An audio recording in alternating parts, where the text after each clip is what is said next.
TVN24 news নেটওয়ার্কের নিয়মিত আয়োজন দ্য ভিউজ অনুষ্ঠান থেকে আপনাদের সবাইকে স্বাগত জানাচ্ছি আমি রানা আহমেদ।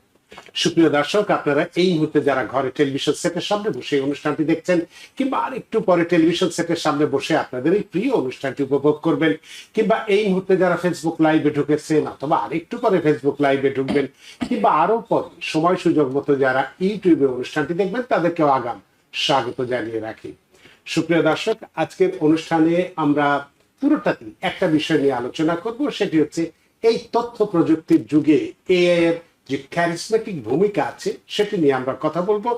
বিশেষ করে গ্লোবাল আইটি আউটসোর্সিং 2.0, এআই কিভাবে বদলে দিচ্ছে কর্মসংস্থানের দুনিয়া, একেবারে বিশ্ব বা দুনিয়া যেভাবেই আমরা বলি না কেন।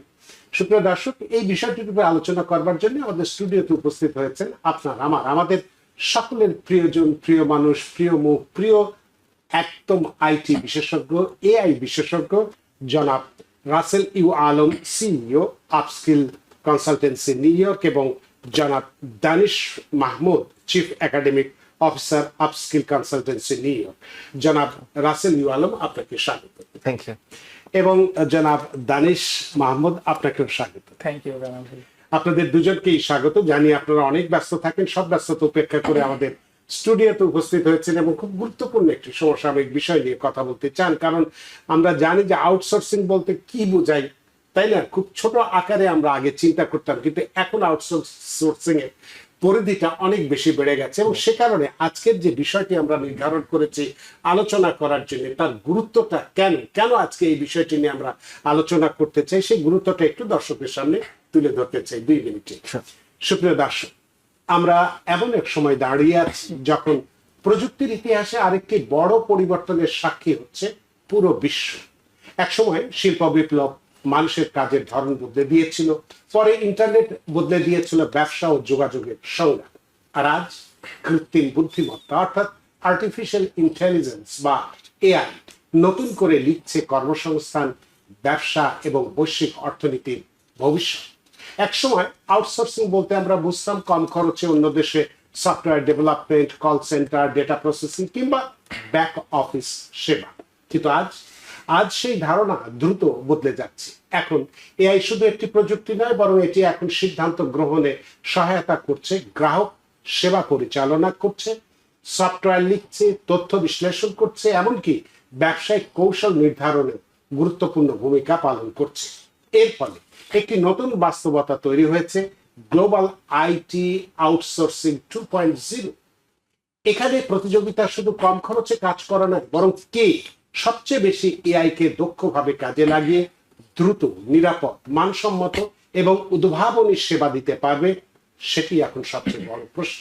সুপ্রিয় দর্শক, বিশ্বের শীর্ষ প্রযুক্তি প্রতিষ্ঠানগুলো এআই কে কেন্দ্র করে তাদের ব্যবসায়িক মডেল পুনর্গঠন করছে। একই সাথে পরিবর্তিত হচ্ছে দক্ষতার চাহিদা, কর্মসংস্থানের ধরন এবং বৈশ্বিক প্রতিযোগিতার মানচিত্র। এই পরিবর্তন যেমন কিছু প্রচলিত কাজকে নতুনভাবে ভাবতে বাধ্য করছে, তেমনি সৃষ্টি করছে অসংখ্য নতুন সুযোগ। আর এই পরিবর্তনের প্রভাব যেমন ভাবে আমেরিকায় গভীর, তেমনি বাংলাদেশ সহ দক্ষিণ এশিয়ার দেশগুলোর জন্য এটি অত্যন্ত গুরুত্বপূর্ণ। আমাদের তরুণ প্রজন্ম, সফটওয়্যার ইঞ্জিনিয়ার, ফ্রিল্যান্সার, উদ্যোক্তা এবং প্রযুক্তি প্রেমীদের জন্য এটি একই সাথে এক বড় চ্যালেঞ্জ এবং এক অসাধারণ সম্ভাবনার দ্বারও খুলে দিয়েছে। তাই সুপ্রিয় দর্শক, আজকের আলোচনায় আমরা জানার চেষ্টা করব এআই কি সত্যিই চাকরি কমিয়ে দিচ্ছে, নাকি নতুন নতুন কর্মসংস্থানের পথ খুলে দিচ্ছে। আগামী দিনের সবচেয়ে মূল্যবান দক্ষতা কি হবে, আমেরিকা ও বৈশ্বিক প্রযুক্তি বাজারে কি পরিবর্তন ঘটছে, এবং এই পরিবর্তনের সাথে তাল মিলিয়ে আমাদের মাতৃভূমি বাংলাদেশ কিভাবে নিজেদের অবস্থান আরো শক্তিশালী করতে পারে। আর এই গুরুত্বপূর্ণ বিষয়টি নিয়ে আলোচনার জন্য আজ আমাদের সাথে রয়েছেন এমন দুজন বিশিষ্ট এআই বিশেষজ্ঞ, যারা তাদের দীর্ঘদিনের অভিজ্ঞতা ও বিশ্লেষণের মাধ্যমে আমাদের কাছে তুলে ধরবেন এআই নির্ভর নতুন বিশ্বের বাস্তবতা, সম্ভাবনা এবং ভবিষ্যতের দিক নির্দেশনা। তো দর্শক, চলুন শুরু করা যাক আজকের মূল আলোচনা, গ্লোবাল আইটি আউটসোর্সিং 2.0, এআই কিভাবে বদলে দিচ্ছে কর্মসংস্থানের দুনিয়া বা বিশ্ব। জনাব রাসেল আলম, আপনার কাছেই প্রথমে জানতে চাইবো যে এই যে এতক্ষণ যে কথাগুলো বললাম এবং আমাদের আজকের শিরোনাম আলোচনার যে শিরোনাম যে গ্লোবাল আইটি আউটসোর্সিং 2.0, তাই না? তো এই যে 2.0 বা আউটসোর্সিং এর যে বিষয়টি আমরা বলছি, এটি বলতে আসলে কি বোঝায় এবং এটি আগের যে আউটসোর্সিং যে ব্যবস্থাটি ছিল বা সিস্টেমটি যেটি ছিল বা মডেল যেটি ছিল সেটা থেকে কিভাবে এটি আলাদা? থ্যাংক ইউ রানা ভাই। সো প্রথমত আমরা যখন আউটসোর্সিং বলি, সো আউটসোর্সিং আইডিয়াটা যেভাবে আসে সেটা হচ্ছে গিয়ে উন্নত বিশ্বে, ইউরোপে, নর্থ আমেরিকাতে কোম্পানিগুলোর অনেক IT and IT related or other business problem solving related work আছে এবং এই কাজগুলাকেই third world country or cheap labour কান্ট্রিতে থেকে করিয়ে নিয়ে আসার ব্যাপারটাই আসলে আস্তে আস্তে freelancing or outsourcing and then later on business process outsourcing more in the corporate আমরা বলি বিপিও, এই ব্যাপারটা চলে আসছে। নাও আমরা যখন এখন কথা বলছি উইথ এআই এবং এআই এর যুগে আমরা বলতেছি গ্লোবাল আউটসোর্সিংটাও এখন গ্লোবাল আউটসোর্সিং 2.0। কেন আমরা বলতেছি 2.0? কারণ আমরা যখন আগে আউটসোর্সিং বলতাম, আউটসোর্সিং মানেই হচ্ছে গিয়ে ল লেবার কস্ট, বাট এখন with AI coming in the big picture আমাদের এআই আসলে অনেক কাজ আমাদের জন্য করে দিচ্ছে, খুব সহজ করে দিচ্ছে, সব খুব সহজ করে দিচ্ছে। এক্সাম্পল, আপনি রিসার্চ করছেন, ডেটা অ্যানালাইসিস করছেন, এই ব্যাপারগুলো এআই দক্ষতাকে কাজে লাগে অনেক সহজে করে ফেলতে পারতেছেন। সেই ক্ষেত্রে আমরা আউটসোর্সিংটা কিভাবে দেখছি এবং একই জিনিস আমরা মার্কেটে পাচ্ছি যে এখন আমরা বিভিন্ন কোম্পানি যখন আউটসোর্সিং কথা বলে বা বিপিওর জন্য কোম্পানি খুঁজে, তারা শুধু ল লেবার মার্কেটটাকে টার্গেট করে না, তাদের মেইন টার্গেট থাকে হচ্ছে গিয়ে ইন্টেলিজেন্ট টেকনোলজি এবং বিজনেস ডেলিভারি। যে আমি আমার আউটসোর্সিং এর মাধ্যমে আমার যেই বিজনেসটা আমি করতেছি ওই বিজনেসটা কতটুকু সিমলেসলি আমি রান করতে পারবো, কতটুকু এফিশিয়েন্টলি রান করতে পারবো। আমি যদি একটু মার্কেট ক্যাপ বলি তাহলে অনেক আইডিয়াটা ক্লিয়ার হবে। রাইট নাও আউটসোর্সিং এর মার্কেট ক্যাপ 750 to 800 বিলিয়ন এবং মনে হইতেই পারে যে এআই আসছে, আউটসোর্সিং বোধহয় will go down, but is not like that. আমরা বলতেছি annual growth of outsourcing is 8 to 10%। That means outsourcing farm যারা আউটসোর্সিং 2.0 তে ইমপ্লিমেন্ট করতে পারবে তাদের অপরচুনিটি আরো 8 থেকে 10% ইনক্রিজ হচ্ছে। আমি যদি কয়েকটা কান্ট্রি এক্সাম্পল নিয়ে আসি, এজ এক্সাম্পল ইন্ডিয়াতে আমরা জানি ইন্ডিয়া লিডিং আউটসোর্সিং হাব, ওদের মার্কেট ক্যাপ প্রায় 280 to 300 বিলিয়ন ডলার। একেবারে পুরোপুরি একদম ভিলেজি বলা যেতে পারে। ব্যাঙ্গালোর পুরো শহরটাই তৈরি হয়েছে আউটসোর্সিংটাকে বেস করে, ফুল ইকোসিস্টেমটাই তৈরি হয়েছে। বাট এডিশন টু ইন্ডিয়া আমরা যদি দেখি, ফিলিপাইন বিপিওতে অনেক ভালো করছে। ফিলিপাইন প্রায় 1.7 মিলিয়ন মানুষের কর্মসংস্থান তৈরি করেছে থ্রু আউটসোর্সিং। আমরা যদি আমাদের দেশের আশেপাশে কিছু কান্ট্রিতে আসি, বাংলাদেশের যেমন মালয়েশিয়া, মেক্সিকো, মালয়েশিয়াও কিন্তু আউটসোর্সিং অনেক এগিয়ে যাচ্ছে। সো আমরা যে রিজনটাতে থাকি বা বাংলাদেশের নিয়ে যদি আমরা কথা বলার চেষ্টা করি, বাংলাদেশের এই রিজনটা আউটসোর্সিং এর জন্য খুবই খুবই খুবই সম্ভাবনাময় একটি এরিয়া। এবং বাংলাদেশের যদি আমি মার্কেটটা বলি, বাংলাদেশের এখন মার্কেট হচ্ছে কি 2 বিলিয়ন। আপনি যদি চিন্তা করেন আমাদের টোটাল মার্কেট ক্যাপ বা ইন্ডিয়ান মার্কেট ক্যাপের সাথে 280 billion and 2 billion is very narrow.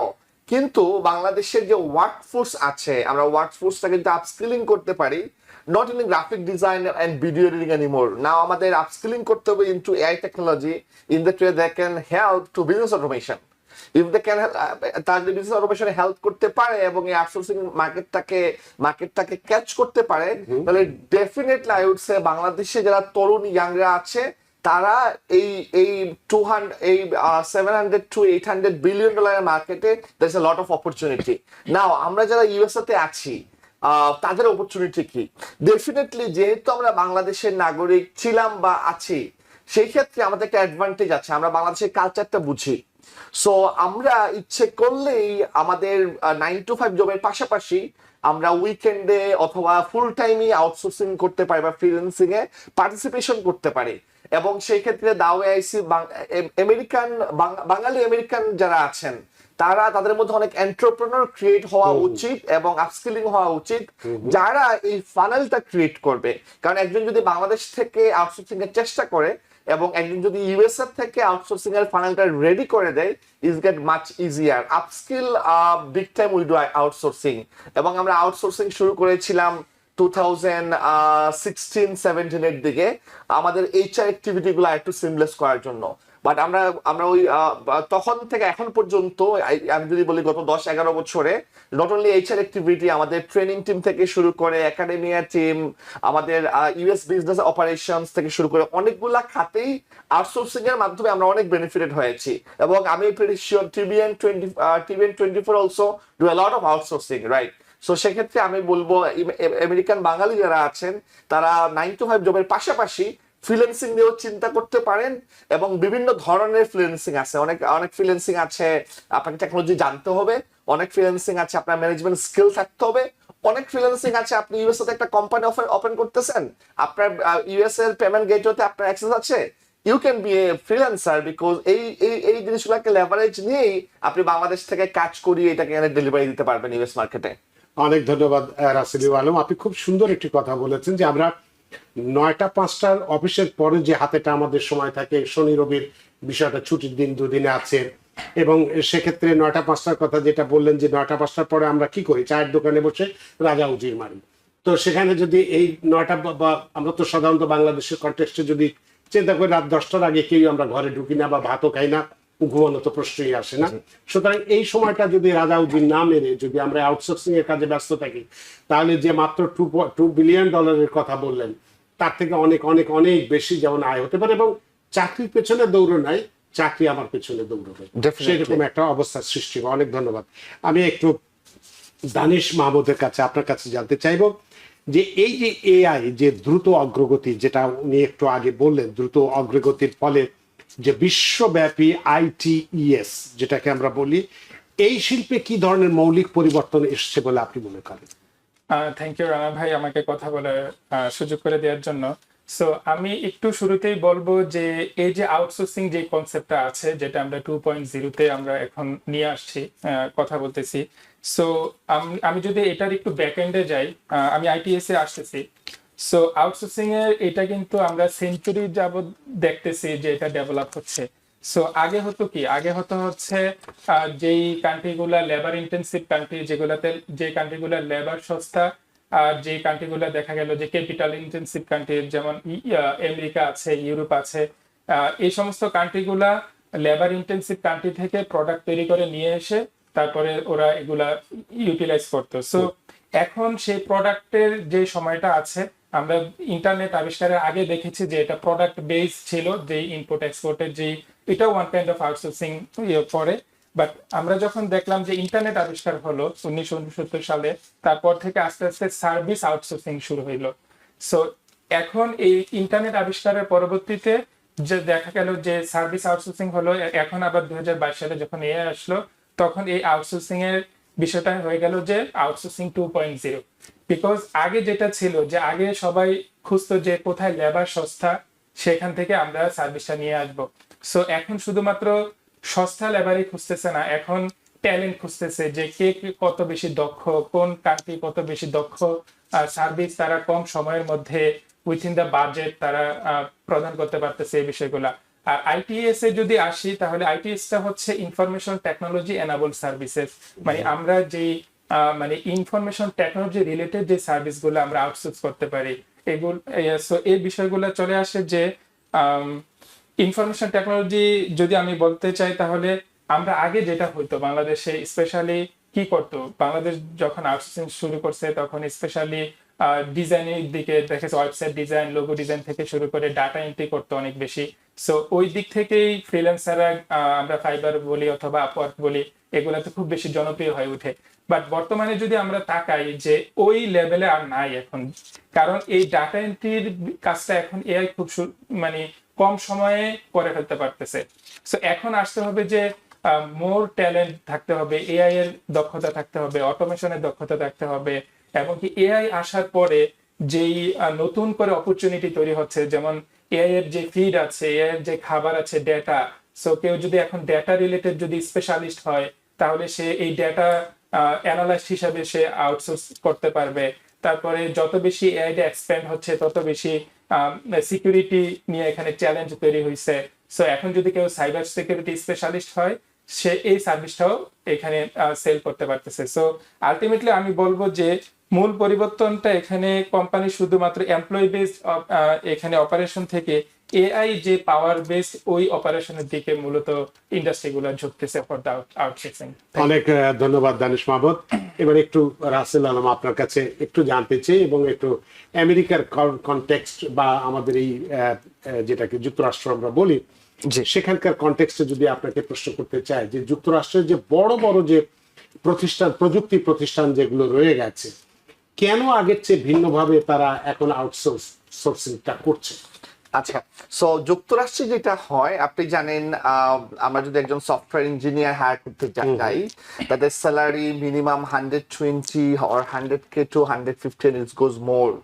But আপনি চিন্তা করে দেখেন, আমি যখন একজন সফটওয়্যার ইঞ্জিনিয়ার আউটসোর্স করতেছি, আমি ইন্ডিয়াতে অথবা বাংলাদেশে 50 থেকে 60,000 টাকায়, আপনি ডলারে কনভার্ট করলে মাচ লেস, মাত্র $400 $400 per month or $500 per month। আমি সিমিলার এনভায়রনমেন্ট আমি একজন ডেভেলপার হায়ার করতে পারছি। সো ওই জায়গাটা থেকে আসলে ইউএস এর বিগ কোম্পানিগুলা আসলে আউটসোর্সিংটাকে শুরু করে এবং they started making partners like, আপনি যদি বলেন ইনফোসিস, আমরা সবাই জানি ইনফোসিস এর মতো কোম্পানি, টিসিএস। সো এই টিসিএস ইনফোসিস এরা যদিও এরা ইউএস থেকে অনেক কাজ আউটসোর্সিং করেছে একটা স্পেসিফিক কান্ট্রি, সেটা হচ্ছে কি ইন্ডিয়া। এবং আমি বলবো ইন্ডিয়ার গভর্নমেন্টেরও এখানে অনেক কোলাবোরেশন ছিল এবং ইন্ডিয়া গভর্নমেন্ট থেকে শুরু করে কূটনৈতিক চ্যানেল থেকে শুরু করে একটা টিম ওয়ার্ক ছিল। তার কারণেই ইনফোসিস টিসিএস এর মতো কোম্পানি ইউএস মার্কেট স্পেস ও নর্থ আমেরিকা ও ইউরোপ মার্কেট স্পেসে অনেক গ্রো করতে পেরেছে এবং ওরা এখানে ইউরোপ আর ইউএস মার্কেট প্লেসে বলতে পেরেছে যে ইওর ডেটা ইজ সিকিউর। আপনি যদি ইনফোসিস এর মাধ্যমে আউটসোর্সিংটা করেন, আপনার ডেটা সিকিউর থাকবে। আমরা আপনাদের জন্য সেপারেটেড ডেটা সেন্টার ফ্যাসিলিটি দিয়েছি, যেখানে সেপারেটেড ডেটা সেন্টার ফ্যাসিলিটিতে ডেটা রাখা হচ্ছে ইউএস কোম্পানিদের জন্য, ইন্টারন্যাশনাল কোম্পানিদের জন্য মোর সিকিউর ওয়েতে, এবং ওই ডেটার সাথে ওরা যে রেস্ট্রিকশন গুলো আছে বা কমপ্লায়েন্স গুলো আছে সবকিছু ম্যানেজ করেছে। সিমিলার ওয়েতে আমি বলবো ইউএসএ তে আরো কয়েকটা সেক্টরে অনেক বেশি আউটসোর্সিং করে। লটেক মানে হচ্ছে কাস্টমার সার্ভিস এই আউটসোর্সিং গুলো I will say Spanish country গুলো খুবই এগিয়ে আছে ইউএস পার্সপেক্টিভে। As example Mexico is I will say or one of the their very close choices. এবং এটা হচ্ছে যে ল্যাঙ্গুয়েজ স্প্যানিশ, বা ইউএসএ তে স্প্যানিশ ল্যাঙ্গুয়েজের অনেক একটা ডিমান্ড আছে, সেই ক্ষেত্রে ওরা আউটসোর্সিংটা কাস্টমার কেয়ারে এটা মোটামুটি স্প্যানিশ স্পোকেন কান্ট্রি থেকে নিয়ে আসতেছে। নাও থার্ড একটা সেক্টর আছে যেমন স্মল বিজনেসের। ইউএসএ তে স্মল বিজনেস গুলো আছে, স্মল বিজনেস গুলো এখন পর্যন্ত আমি বলবো ইন্ডিয়ার দখলেই আছে, কারণ the amount of workforce they have on the other side, যারা আউটসোর্সিং করছে ফাইবার আপওয়ার্ক থেকে শুরু করে অন্যান্য জায়গাগুলোতে। এবং আপনি যদি দেখেন ফাইবার আপওয়ার্ক, এখানে যে পেমেন্ট গেটওয়ে সিস্টেম আছে, বাংলাদেশে এখন পর্যন্ত এটা নিয়ে কোনো সলিউশন আসে নাই, পেপাল নিয়ে এখন পর্যন্ত কোনো সলিউশন আসে নাই, ট্যাক্সেশন নিয়ে এখন পর্যন্ত সলিউশন আসে নাই। এন্ড আমাদের আপস্কিলের বাংলাদেশ অফিসে ভ্যাট অফিসার আসছে, এসে উনি কথাবার্তা বলতেছে, উনি জানেই না যে একটা ইন্টারন্যাশনাল কোম্পানি আউটসোর্সিং এ ইনভলভ, আমি কিভাবে ভ্যাট চার্জ করব। He is himself is confused. So আপনি যদি দেখেন এই ব্যাপারগুলোতে এখনো প্রচুর কাজ করার স্কোপ আছে। যদি আমরা কাজ করতে পারি, এটা কিন্তু আমরা সেমলেস নিয়ে আসতে পারি, তাহলে ডেফিনেটলি বাংলাদেশ থেকে 2 বিলিয়নের আউটসোর্সিংটাকে আমরা 100 বিলিয়নে নিয়ে যেতে পারবো এবং অনেক আমরা এমপ্লয়মেন্টের ব্যবস্থা করতে পারবো। আর ইউএসএ তে এখন এডিশন টু ল লেবার, সব দানিশ একটা এক্সাম্পল দিয়েছিল ডেটা এন্ট্রি। আমরা আগে আউটসোর্সিং এ অনেক ডেটা এন্ট্রি জব পাইতাম। Pretty much US government or US companies has a lot of manual data. কাজ হচ্ছে কি এই ডেটাগুলোকে আপনি সিস্টেমে নিয়ে আসা। Now those work is almost done, কারণ most of the data already সিস্টেমে চলে এসেছে। But you see there, second level of work is coming, analyzing those data. So এখন ইউএস কোম্পানিগুলা এই ডেটাকে অ্যানালাইসিস করতে চায়। Of course the resources they have in house, USA তে যে রিসোর্সেস আছে অবশ্যই তারা এআই এর সাথে কানেক্টেড করে অ্যানালাইসিস করবে। এডিশন টু দ্যাট, তারা চায় যারা আউটসোর্সিং এ আছে তারাও এই এআই পারদর্শিতা, ডেটা অ্যানালাইসিস এর পারদর্শিতা এবং মার্কেট প্লেসটা বুঝা। সো মার্কেট প্লেসটা বুঝে যখন বলে এক্সাম্পল আপনি যদি ফিনটেকে কাজ করেন আমেরিকার মার্কেটে, এই যে ফিনটেকের যে কিছু ডোমেইন নলেজ আছে, এই ব্যাপারগুলো আমাদের ফ্রিল্যান্সারদেরকে জানতে হবে, বুঝতে হবে। যদি আমরা হেলথ কেয়ারে কাজ করি, হেলথ কেয়ারে কিছু ডোমেইন নলেজ আছে, যে প্রোভাইডারকে, ইন্স্যুরেন্স কোম্পানিকে কিভাবে কোট করতে হয়, এই নলেজগুলো আমার ফ্রিল্যান্সারদেরকে জানতে হবে। ফ্রিল্যান্সাররা বাংলাদেশ থেকে যদি এই ইউএস এর ডোমেইন নলেজগুলো যদি ফোকাস করে এবং জানার চেষ্টা করে, বোঝার চেষ্টা করে, আপনি আশ্চর্য হবেন। ফ্রিল্যান্স রিয়েল এস্টেট, আমরা সব সফর জানি রিয়েল এস্টেট মানে বাড়ি কেনা বেচা করা। I am telling here today, যারা আপনারা রিয়েল এস্টেটে আছেন, রিয়েল এস্টেট একটা বিশাল পরিমাণ আউটসোর্সিং এর ফ্রিল্যান্সিং এর সুযোগ আছে। আমি জানি a lot of companies they make millions of dollars only doing property management. তারা প্রপার্টি ম্যানেজমেন্ট করতেছে, ব্যাংকের অ্যাসেট যেগুলো আছে, ব্যাংক যেগুলো অ্যাসেট হোল্ড করে, এই অ্যাসেট গুলার যে উইন্টারাইজেশন, সামারাইজেশন, গার্বেজ ক্লিনিং থেকে শুরু করে যে কাজগুলো আছে, পুরো ব্যাপারটা আউটসোর্সিং হয়। এবং আমরা ঢাকাতেও আমরা আউটসোর্সিং করি, এবং নট অনলি আপস্কিল, আরো অনেকগুলা কোম্পানি এগুলা করছে। সো এই ব্যাপারে আমি বলবো, যারা ইউএসএ তে যারা এন্টারপ্রেনার আছেন, যারা রিয়েল এস্টেট নিয়ে কাজ করেন, তারা যদি চান, ইচ্ছে করেন, তারা আউটসোর্সিংটাতেও দেখতে পারেন যে আমার কয়েকটা বাড়ি আছে, বাড়ির পাশাপাশি আমি কিভাবে আউটসোর্সিং বিজনেসটাকে ইনভলভ করতে পারবো, এখান থেকে কিভাবে আমি মানি মেক করতে পারবো, এবং আমি বাংলাদেশেও কিছু এমপ্লয়মেন্টের ব্যবস্থা করতে পারবো। দ্যাটস ডেফিনেটলি মানে এটাই এখন আমাদের দেখতে যুক্তরাষ্ট্রের বড় যে প্রযুক্তি প্রতিষ্ঠানগুলো আছে, সে কারণে তারা বিভিন্ন জায়গা থেকে আউটসোর্সিং এর মাধ্যমে তাদের কাজগুলো সম্পন্ন করছে। আমরা একটু ভীতির জায়গাটায় আসতে চাই, জনাব দানিশ। চাকরি বা কর্মসংস্থানের বিষয়গুলো যদি আমরা চিন্তা করি যে এআই বা এই প্রযুক্তি আমাদেরকে চাকরি খেয়ে নেবে, আমরা বেকার হয়ে যাব, ইত্যাদি ইত্যাদি নানান রকম ভয়ের বিষয়টা আমরা থাকি। আসলেই কি এআই সত্যি মানুষের চাকরি কেড়ে নিচ্ছে, নাকি নতুন ধরনের কর্মসংস্থানের সৃষ্টি করছে? এই প্রশ্নটি আপনার কাছে থাকবে, তবে একটা বিরতি নিতে চাই, বিরতির পরে এসে আপনার কাছ থেকে উত্তরটি নেব। সুপ্রিয় দর্শক, গুরুত্বপূর্ণ বিষয় নিয়ে আমরা কথা বলছি, কারণ আমরা অনেকেই ভয় পাই যে এআই আসার কারণে বা তথ্য প্রযুক্তি অনেক বেশি এগিয়ে যাওয়ার কারণে আমার চাকরিটি আর থাকবে না। কিন্তু এটাকে আসলেই চাকরি থাকবে না, আমার নতুন কর্মসংস্থানে আরো নতুন নতুন দরজা, নতুন নতুন উইন্ডো খুলে দিচ্ছে, সেই বিষয়টি আমরা আলোচনা করছি। তবে একটু বিরতি নিতে চাই, বিরতির পরে এসে বিষয়টি নিয়ে কথা বলবো। সুপ্রিয় দর্শক, নিচ্ছে একটি ছোট্ট বিরতি, সে পর্যন্ত আমাদের সাথেই থাকুন। সুপ্রিয় দর্শক, বিরতির পর ফিরে এলাম আপনাদের প্রিয় অনুষ্ঠান দা ভিউজে। আজকের অনুষ্ঠানের অতিথি জনাব Rasel U Alam, CEO Upskill Consultancy New York, এবং জনাব Danish Mahmud, chief academic officer Upskill New York, Upskill Consultancy New York. তো জনাব দানিশ মাহমুদ, আপনাকে যে প্রশ্নটি বিরতির আগে করেছিলাম, যে ভয়ের যে বিষয়টি আমরা বলছিলাম, যে এআই কি সত্যি মানুষের চাকরি কেড়ে নিচ্ছে, নাকি নতুন নতুন কর্মসংস্থানের সুযোগ তৈরি করছে?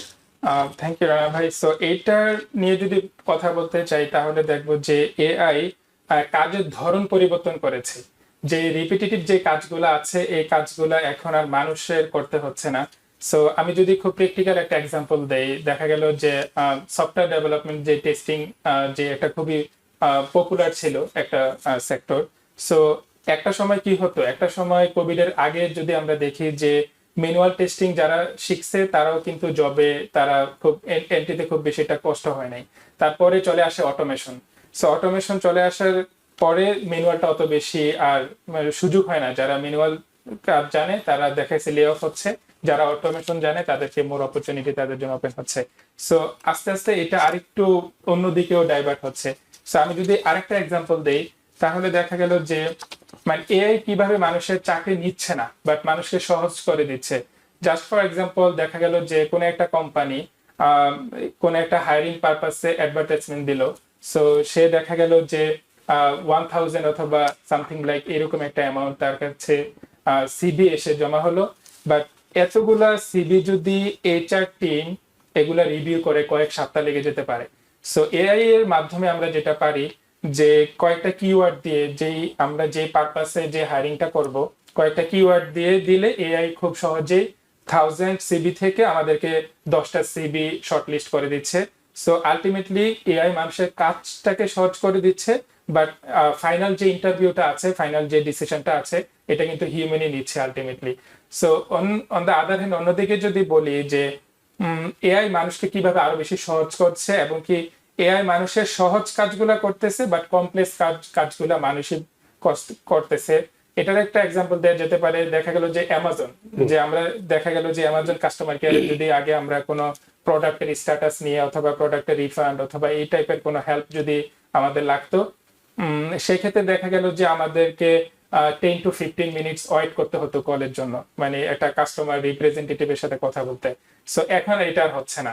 সো এটা এআই চ্যাটবটের মাধ্যমে খুব সহজে আমরা এই হেল্পটা উইথিন দ্য সেকেন্ড আমরা প্রবলেমটা সলিউশন করতে পারতেছি। বাট এটা যদি হয় more about technical, like banking সেক্টরে দেখা গেল যে এই টাইপের কিছু কোশ্চেন আছে যেগুলা এআই চ্যাটবট হেল্প করতেছে, বাট কাস্টমার যদি বলে যে না আমার অ্যাকাউন্টটা হ্যাক হয়ে গেছে অথবা সাসপিশাস কোনো ট্রানজাকশন হয়েছে, সেক্ষেত্রে মানুষ এখানে ইনভলভ হচ্ছে। সো আলটিমেটলি আমি বলবো যে এআই মানুষের কাজ নিয়ে যাচ্ছে না। সো আরেকটা এক্সাম্পল যদি আমি দেই, যে 2টা এমপ্লয়ি যদি একটা কোম্পানিতে থাকে, সো একটা এমপ্লয়ি এআই ইউজ করতে পারে, আরেকটা এমপ্লয়ি পারে না। সো সেই ক্ষেত্রে যে এমপ্লয়িটা এআই ইউজ করতে পারে তার যে কাজের দক্ষতা, কাজের স্পিড, প্রবলেম সলভিং স্কিলস এবং কি ডকুমেন্ট তৈরি করার যেই স্পিড আছে, এটা তুলনামূলক ফাস্টার হবে এবং অনেক ইফিশিয়েন্ট হইতে হবে। সো আলটিমেটলি আমি বলবো যে এআই বনাম মানুষের কনফ্লিক্ট এখানে হবে না। কনফ্লিক্টটা এই জায়গায় হবে যে যে এআই জানে এবং যে এআই জানে না ওই মানুষের সাথে। সো আশা করি যে হ্যাঁ, তার মানে আপনি যেটা বলছেন প্রযুক্তিটাকে আমাদের প্রযুক্তির সাথে নিজেদেরকে খাপ খাইয়ে নিতে হবে, জানতে হবে সেক্ষেত্রে। এবং আপনার আলোচনার মধ্যে দিয়ে যেটা ভয় পাচ্ছি আমরা অনেকে, যে এসে গেছে আমার বোধহয় চাকরি থাকবে না, বরং চাকরি যে আরো নতুন কর্মসংস্থান সৃষ্টি করছে সেটা আপনি বলছেন, এবং মানুষকে জীবনটাকেও খুব সহজ করে দিচ্ছে, তাই না? খুব উদাহরণ হিসেবে যদি আমি বলি, আমি হঠাৎ করে আমি আমার মনে হলো যে আমি তো সেলোরি খাই, সকালবেলা একটা খাই, আচ্ছা দেখি তো সেলোরির কি উপকারিতা আছে। টাস করে এটা যদি আমাকে জানতে হতো তাহলে পুরো অনেক বই টই ঘাটতে হতো আমাকে। আমি জাস্ট এআই কে বা চ্যাট জিপিটি কে বললাম যে এই সেলোরির কি উপকারিতা, ও মা দেখি 3 পৃষ্ঠা আমাকে তার উপকারিতা দিয়ে পাঠিয়ে দিল কয়েক সেকেন্ডের মধ্যে। তো এই জিনিসগুলো আসলে আমাদের টেকনোলজির সঙ্গে আর নিজেদেরকে যদি খাপ খেয়ে নিই তাহলে এই ভয়টি পাওয়ার কোনো সুযোগ নেই, বরং আমরা বলতে পারি যে এই আমাদেরকে আরো অনেক বেশি কর্মসংস্থানের সুযোগ সৃষ্টি করছে। তো আপনার কাছে আসতে চাই রাসেল সাহেব, একটু কাস্টমার, যেটা উনি একটু আগে বলছিলেন, কয়েকটা উদাহরণ টানলেন, কাস্টমার সাপোর্ট যেটাকে বলি বা কল সেন্টার যেটাকে বলি আমরা, এবং ব্যাক অফিসের যে মতো আইটি ইএস এর খাতে এআই এর প্রভাব কতটা গভীর বলে আপনি মনে করেন? Definitely. So customer support, call centre, back office operation, এই তিনটাই আমাদের এক সময় আউটসোর্সিং এর আর ফ্রিল্যান্সিং এর একটা বিশাল এরিয়া ছিল। বা যদি আমরা এখন যদি দেখি এআই এর সাথে 70% কোম্পানি এআই চ্যাটবট ইউজ করতেছে for virtual assistant. That means আপনি এবং আই উড সে 70% কোম্পানি থেকে এই পার্সেন্টেজটা আরো ইনক্রিজ হবে। Eventually 90 to 100% of the companies gonna be using AI chatbot for their virtual assistant support. আমরা যদি AI chatbot-এর পাশাপাশি যদি আমরা বলি যে অটোমেটেড কল 60 to 80% কোম্পানি এখন অটোমেটেড কল ইউজ করতেছে। তারপরে যদি আমরা বলি যে আসলে এই অটোমেটেড কল এবং ভার্চুয়াল অ্যাসিস্ট্যান্ট এর মাধ্যমে আমরা এজ এ ক্লায়েন্ট, কাস্টমার হিসেবে আমরা কি বেনিফিট পাচ্ছি? আমরা ফার্স্ট বেনিফিট পাচ্ছি আমাদের ওয়েটিং টাইম কমে যাচ্ছে 40 to 60%। So as a client আমাদের 40 to 60% ওয়েটিং টাইম কমে যাচ্ছে। এবং আমরা আরেকটা এজ এ ক্লায়েন্ট আমরা একটা বিগ অ্যাডভান্টেজ পাচ্ছি, সেটা হচ্ছে কি 24/7 অ্যাসিস্ট্যান্ট। সো আমার পরের দিন সকাল 9টা পর্যন্ত ওয়েট করা লাগতেছে না, আমি কাজ থেকে বাসায় ফিরে রাত 9টার সময়ও কল করে, অটোমেটেড কলে এআই চ্যাটবট ইউজ করে আর এআই সার্ভিস ইউজ করে আমি আমার প্রবলেমটা সলভ করে ফেলতেছি, আমার যে প্রবলেমটা আছে। সো এই পুরো ব্যাপারটা কি আমরা বলতেছি এআই ফার্স্ট হিউম্যান অ্যাসিস্ট্যান্ট। এইখানে যে টার্মটা সেটা হচ্ছে কি এআই ফার্স্ট। আপনি যখনই এখন কাস্টমার সার্ভিসে কল দিবেন প্রথমেই আপনাকে এআই হিট করবে। সো আপনি যদি এআই যদি না পারে আপনার প্রবলেম সলভ করতে, দেন বলবে okay I will be transferring it to a human. So সেই ব্যাপারটা এখানে বলা হচ্ছে যে AI first, human assisted. Now connecting this to our more freelancing side, আমরা কিভাবে ফ্রিল্যান্সিং এর ইমপ্যাক্ট আসছে? ডেফিনেটলি এই যে এই লেবার লো টেক লেবার গুলাতে আমাদের ফ্রিল্যান্সিং এর স্কোপ কমে যাচ্ছে ডেফিনেটলি। বাট এই যে আমাদের যে এক্সপার্ট লেভেলে যারা আছে এটা কিন্তু নাই হচ্ছে না, কারণ এখনো হিউম্যান অ্যাসিস্টেড ব্যাপারটা থেকে যাচ্ছে এবং সেই এরিয়াতে প্রচুর একটা বিগ অ্যামাউন্ট ফ্রিল্যান্সিং এর সুবিধা রয়েছে। এখন আমি একটা জিনিস অ্যাড করব বাংলাদেশের পার্সপেক্টিভ। বাংলাদেশে এখন ফ্রিল্যান্সার আছে প্রায় 6.5 লাখ। 4-6 লাখ ফ্রিল্যান্সার এখন বাংলাদেশে আছে।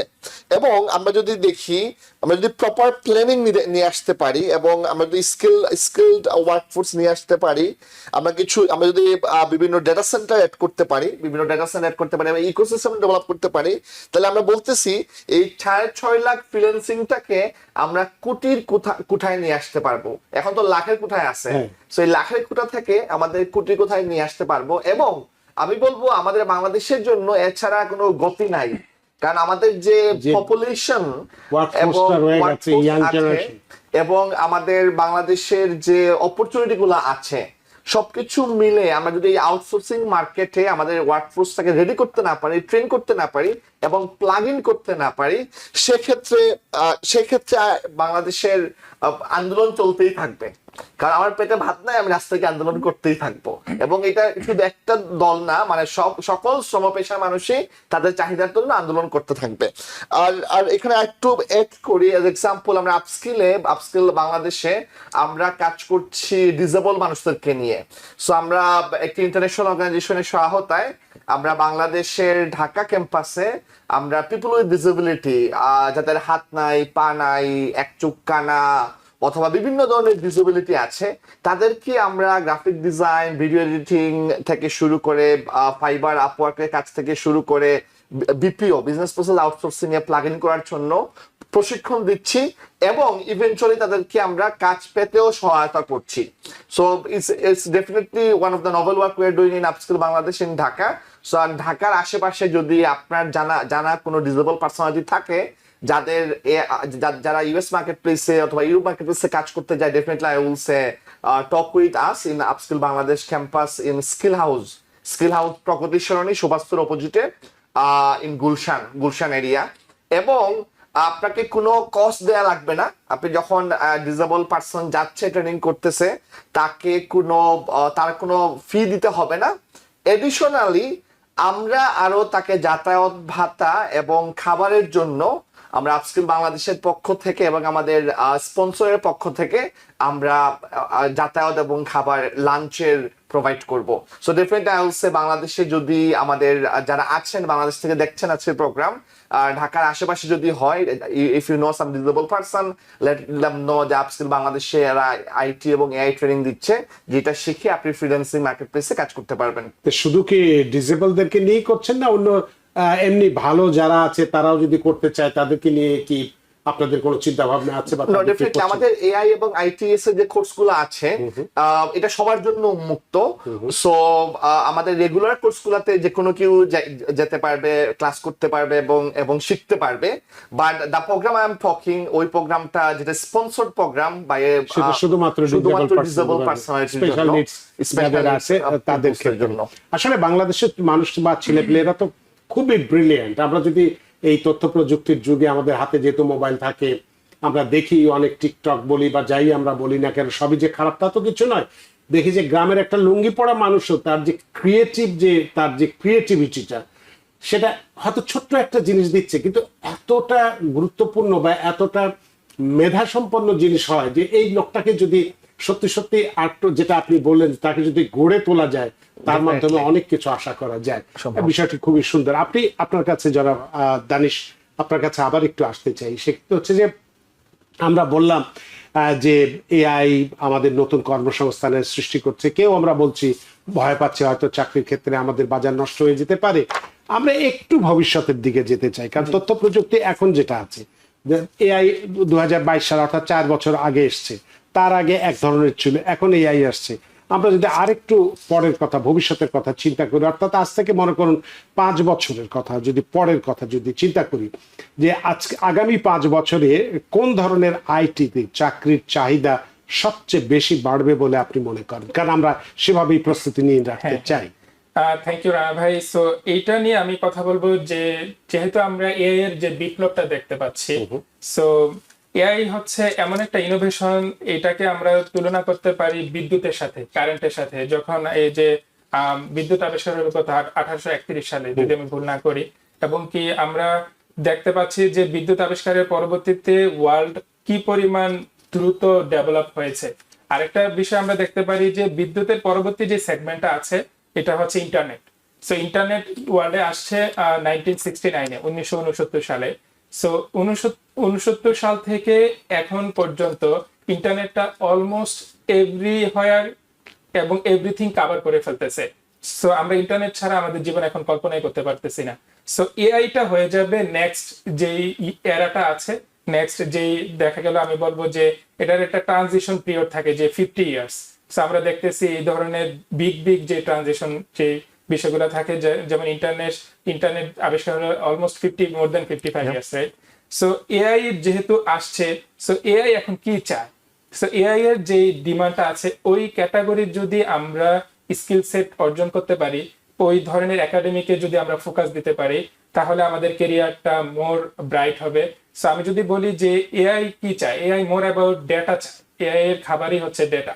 সো আমরা যদি ডেটা অ্যানালাইটিক্স এর দিকে মোর ফোকাস করি, এবং কি এআই যেহেতু খুব বেশি এক্সপান্ড হচ্ছে, সো আমাদের সিকিউরিটি থ্রেট হচ্ছে অনেক বেশি, কারণ যত বেশি ডিজিটালাইজড হবে এভরিথিং, সিকিউরিটিটাও তত বেশি হবে। সো আমরা সাইবার সিকিউরিটির দিকে আমরা মনোযোগ দিতে পারি, এবং কি এআই এর সাথে কমিউনিকেশন আমরা কিভাবে করব, এটার জন্য এআই প্রম্পট ইঞ্জিনিয়ারিং এর দিকে আমরা মনোযোগ দিতে পারি। দেখা গেল যে এআই তো আর আমাদের ডিরেক্ট কথা বুঝবে না, সো তাকে এক্সাক্ট ওয়েতে কোশ্চেন করতে হবে প্রপার অ্যান্সারটা পাওয়ার জন্য। সো আমি বলবো যে এই ক্ষেত্রে আমি যদি বাংলাদেশের দিকে তাকাই, সেহেতু আমি দেখবো যে বাংলাদেশের যেই, এবং নট অনলি বাংলাদেশ, গ্লোবালি আমরা দেখি যে একাডেমিক যেই স্কিল গুলা থাকে, মানে ইউনিভার্সিটি গুলাতে যেই একাডেমিক স্কিল গুলা দেওয়া হয়, এগুলো আসলে কর্পোরেট লেভেলে গেলে খুব বেশি কাজে দেয় না, এগুলা খুব বেশি কাজে লাগে না। তো আমাদের হ্যান্ডস অন এক্সপিরিয়েন্স লাগে। এটার জন্য আমাদের যে ট্রেনিং, বিভিন্ন কোম্পানি আছে, যে বিভিন্ন অর্গানাইজেশন আছে, যে ফ্রি ট্রেনিং এর ব্যবস্থা আছে, এবং কি এখানে মাল্টিপল যেই দেখা গেল যে সাইবার সিকিউরিটি, ডেটা অ্যানালাইস্ট, তারপরে এআই প্রম্পট ইঞ্জিনিয়ারিং, এই ট্রেনিং গুলা যদি করে, স্কিল ডেভেলপ করে, দেখা গেল বাংলাদেশে আমি খুবই মানে স্যাড এটা নিয়ে, এটা একটা প্র্যাকটিক্যাল এক্সাম্পল আমার লাইফ থেকে। আমি যেহেতু বাংলাদেশ থেকে আসছি অ্যারাউন্ড মোর দেন 5 ইয়ার্স, সো আমি দেখেছি এটা, আমি মানে ছোট করতেছি না। সো আমি দেখতেছি বাংলাদেশের স্টুডেন্টরা মোর অ্যাবাউট বিসিএস কেন্দ্রিক হয়ে যায়, সরকারি চাকরি পেতে। সরকারি চাকরি মোর অ্যাবাউট বিসিএস। সো ওরা কি করে ইউনিভার্সিটি শেষ করে, অথবা ইউনিভার্সিটি থেকে যে পরিমাণ এফোর্ট বিসিএস এ দেয়, এবং কি এটা আমারও দিতে হয়েছে একটা সময়, আমিও ওই ইয়েতে ছিলাম, থিঙ্কিং এ ছিলাম। দেন আমি তো আলহামদুলিল্লাহ এখানে স্কলারশিপ নিয়ে চলে আসি। সো আমি যেটা দেখলাম যে এত পরিমাণ পরিশ্রম করে স্টুডেন্ট বিসিএস এর জন্য, বাট এত কিন্তু সিট থাকে না, অনেক বেশি লিমিটেড থাকে, মানে সোনার হরিণের মতো একটা। সো এই এফোর্ট যদি টেকনিক্যাল সেক্টরে যদি বাংলাদেশের মানে স্টুডেন্টরা দিত, মেধাবী স্টুডেন্ট, বাংলাদেশের স্টুডেন্টদের একটা বিষয় কি, ওরা কিন্তু মোর অ্যাবাউট কি বলবো আমি, মানে কষ্ট করতে আগ্রহী। ওদেরকে যদি আপনি সফলতা এনে দেন, ওরা কিন্তু দিনরাত 24 ঘন্টা পরিশ্রম করবে। ওরা যদি দেখে যে আমি এখানে কাজ করলে আউটপুট পাবো, খুব ভালো ফিউচার আছে, সো যে স্বপ্নের দিকে তারা দৌড়াচ্ছে, বিসিএস মনে করে যে এটা মনে হয় পেলে আমি অনেক ভালো একটা লাইফ পাবো। সো ওদেরকে এই জিনিসটা বুঝাইতে হবে যে বিসিএসটাতে তুমি সীমাবদ্ধ থাকলে হবে না, এখানে আদার্স যে অপরচুনিটি, যুগের সঙ্গে তাল মিলিয়ে তোমাকে সিদ্ধান্ত নিতে হবে, এরকম ভাবে স্কিল সেট অর্জন করতে হবে। ইভেন তো আমি এমনও দেখেছি যে একাডেমিক শেষ করার পরে বিসিএস এর জন্য 5 ইয়ার্স, ইভেন তো 6 ইয়ার্স পর্যন্ত ওয়েট করে। সো একটা ব্যাচেলর শেষ করতে মানে 4 ইয়ার্স লাগে, এবং কি আরেকটা জবের জন্য আরেকটা ব্যাচেলর করতে হয়, something like that, right? So 4 years, more than 4 আমাদের ইয়ার্স হাতে সময় নেই, শেষ করতে হবে। জাস্ট 30 সেকেন্ডের মধ্যে একটি প্রশ্ন আপনি রাসেল আলমকে জিজ্ঞাসা করতে চাই। যেহেতু মনে করো আজকের এই অনুষ্ঠান আমরা অনেক কথাই বলেছি, আমাদের ক্যারিয়ার নিয়ে চিন্তা ভাবনা করেছি, আগামী 5 বছরে কি হতে পারে, এই সবকিছু দেখে আজকের এই অনুষ্ঠান দেখার পরে যদি কেউ যে ক্যারিয়ার শুরু করতে চান, যে ঠিক আছে আমি আউটসোর্সিং এর উপরে বা এই কম্পিউটার বা এই তথ্য প্রযুক্তির উপরে আমার ক্যারিয়ার শুরু করতে চাই, তার জন্য আপনার কি পরামর্শ থাকবে? 30 সেকেন্ড। প্রধান পরামর্শ যেটা, সেটা হচ্ছে আপনাকে ডিসিশন নিতে হবে। যে আমি বিসিএস এক্সামের পাশাপাশি আমি ফ্রিল্যান্সিং এও কাজ করব, ইউএস মার্কেটে কাজ করব, আমি গ্লোবাল মার্কেট প্লেসের সাথে কানেকশন হবো, আমি গ্লোবাল ওয়ার্কফোর্সের পার্ট হব। সো আপনি বাংলাদেশে বসে বা আমেরিকাতে আপনি যদি গ্লোবাল ওয়ার্কফোর্সের পার্ট না হতে পারেন, I would say in the age of AI, which is a very revolutionary, আপনি পিছিয়ে যাবেন। এবং এই গ্লোবাল ওয়ার্কফোর্সের পার্টনার হইতে হলে আপনাকে যে জিনিসগুলো বেশি খেয়াল করতে হবে সেটা হচ্ছে AI literacy, data analytics, cloud computing, communication, critical thinking and client management. এই 6-7টা ব্যাপার যদি আপনি ডিপ যেতে পারেন, কাজ করতে পারেন, শিখতে পারেন, definitely you will be successful. অনেক ধন্যবাদ জনাব রাসেল ইউ আলম এবং দানিশ মাহমুদ। Thank you. আপনারা এই বিষয়টির উপরে খুব চমৎকার আলোচনা করেছিলেন, যদিও আরো অনেক প্রশ্ন থাকতো, সেটার জন্য আরো অনেক বেশি সময় দরকার ছিল, কিন্তু সময়ের দড়িতে বাধা, সময় সীমানো টপকানো কঠিন, তাই অনুষ্ঠানটা শেষ করতে হচ্ছে। আপনাদের এই চমৎকার আলোচনার মধ্যে দিয়ে সত্যি আমরা ঋদ্ধ এবং প্রাণিত। থ্যাংক ইউ রানা ভাই। থ্যাংক ইউ রানা ভাই। আপনাকেও, আপনাদের দুজনকে আবারও ধন্যবাদ। সুপ্রিয় দর্শক, এতক্ষণ আমরা এই গ্লোবাল আইটি আউটসোর্সিং 2.0 এআই কিভাবে বদলে দিচ্ছে কর্মসংস্থানের দুনিয়াটা বা বিশ্বটিকে, এটিকে নিয়ে আমরা যদি চিন্তা করি আগামী দিনে কি হতে পারে আমাদের কর্মজীবন, কর্মপন্থা, এগুলো যদি এখন থেকেই আমরা চিন্তা করি এবং প্রযুক্তির সঙ্গে যদি আমরা নিজেদেরকে মিশিয়ে নিতে পারি, তাহলে কর্মসংস্থান নিয়ে চিন্তার কোনো কারণ নেই। জীবন জীবিকার জন্য বরং আরও ভালো কিছুই হবে।